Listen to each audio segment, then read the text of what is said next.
அதாவது டாக்டர் மருத்துவருக்கும், அதாவது மருத்துவருக்கும் பேஷண்ட்டுக்கும் இடையில் உள்ளதை நான் அனுப்புகிறேன். அதையும் கேளுங்க. ஆஸ்பத்திரிக்கு வந்தாச்சு, சின்ன ஆஸ்பத்திரி தான், வந்தாச்சு. சார் வணக்கம். வணக்கம்ப்பா. சார், எனக்கு தலை வலிக்கிறதுக்கு மாத்திரை கொடுங்க சார். தலைவலிக்கு மாத்திரை கொடுங்க சார்.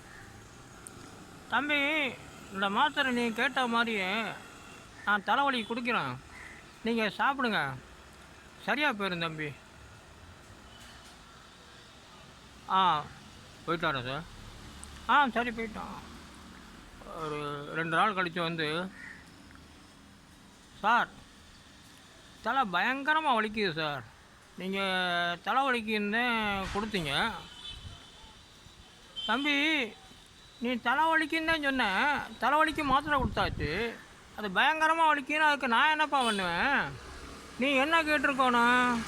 சார், தலைவலிக்குது பயங்கரமாக, எனக்கு அந்த தலைவலி போகிறதுக்காக மாத்திரை கொடுங்க சார் அப்படின்னு கேட்டேன்னா பரவாயில்ல. நீ கேட்ட கேள்விக்கு தான் நான் பதில் சொல்லணும். காரணம், நான் வந்து மருத்துவர், எனக்கு நீங்கள் சொல்ல வேண்டிய கடமை என்ன, அதான் நீங்கள் சொல்லியிருக்கணும். மீண்டும் சந்திப்போம்.